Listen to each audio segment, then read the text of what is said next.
very manageable. Granted, like I said, it is just range ammo.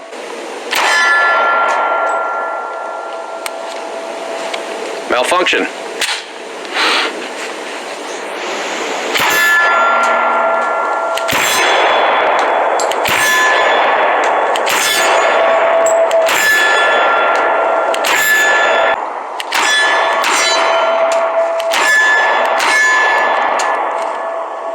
Caught me flinching.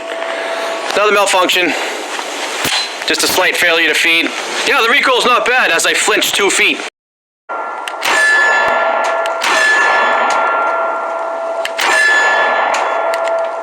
Another one. Same thing.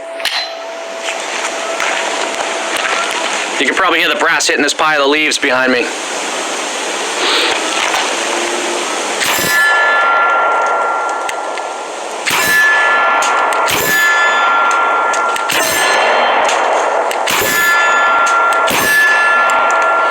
Alright, so I had 2 choke on the 200 grain PMC bronze. Let's put another mag of 180 grain SIG range ammo through her.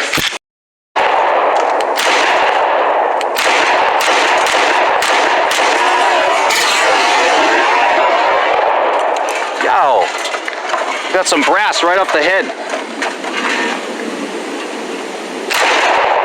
I think it was brass. I'll have to check the video.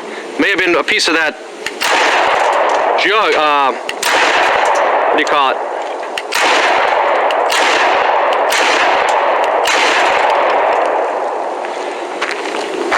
Ouch. Actually, I didn't even notice that the optic flew off the gun and hit me in the head.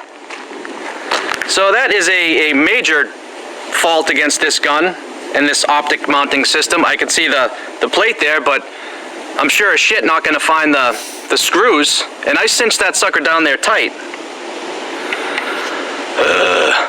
Alright, might as well take some shots with my PX4 Storm chambered in 40 Smith & Wesson just after firing the 10mm to see how the recoil compares to it. Now that my plans are ruined for the day, got hit square in the forehead with my optic.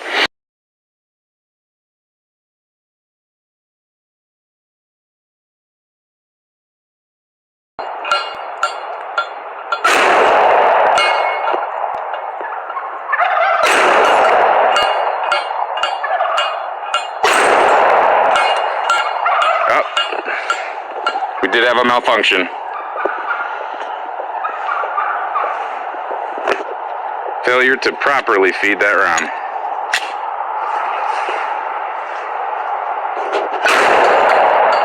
But it did hold open on the last round.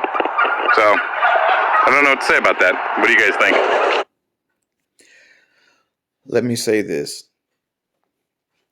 Smith & Wesson is a company I love to get to death. I own a Smith & Wesson.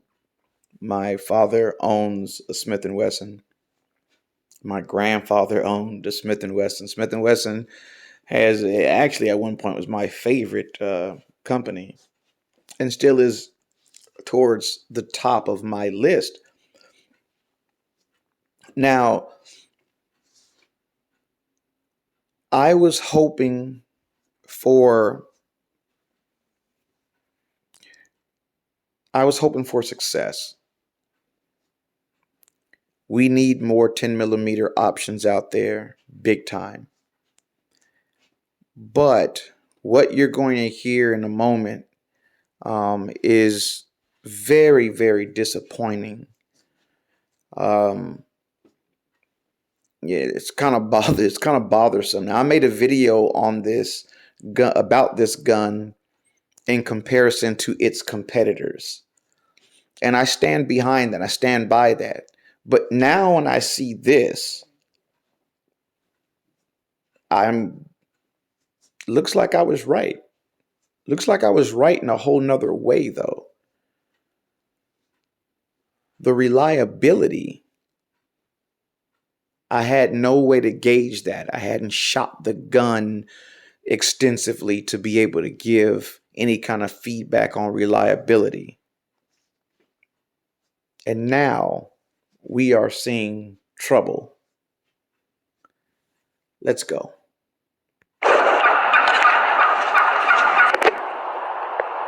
Alright, back to the reloading table again. Now we're at 100 grain extreme defenders. Going at 18.25 feet per second. These things can pretty much blow through soft body armor. Let's see how they like to feed in this gun. They don't like to feed so well in some 1911 platforms for 10 millimeter, but we'll give it a go in the 10 millimeter M&P. Let's hit the range. Still at 21 feet here. Underwood. Little screwdrivers.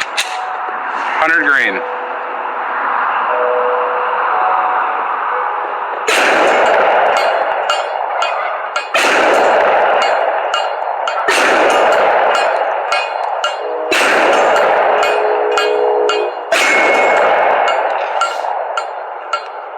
They're moving. Alright, now we're dealing with basically what would be my everyday carry.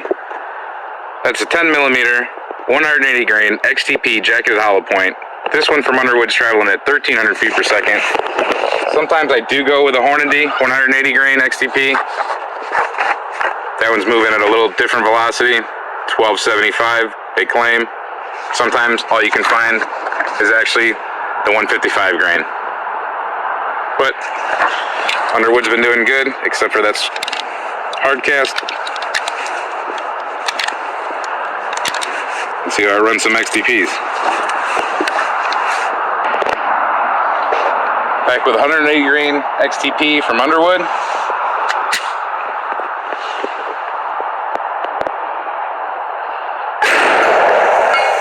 And there goes another can.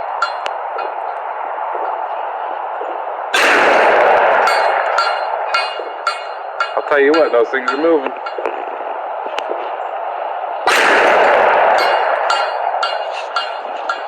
But we had a malfunction. Failure to properly feed. Fixed it with the tap.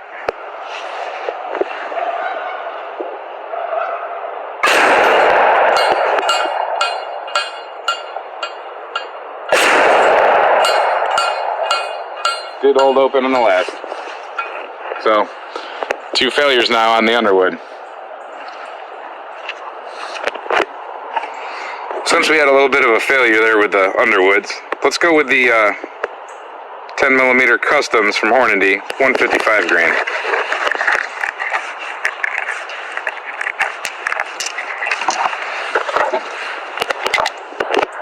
Alright, Hornady Custom, 155 grain. Now I hear my neighbor traveling in the woods on the 4-wheeler.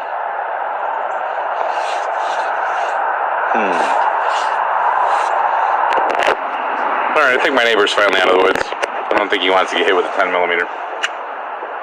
Back with the Hornady Custom, 155 grain XTP.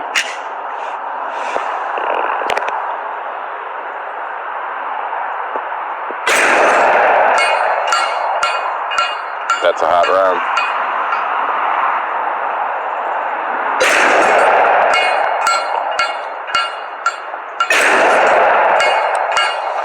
Another failure. So, it's almost seeming like the hotter the round, doesn't like to feed the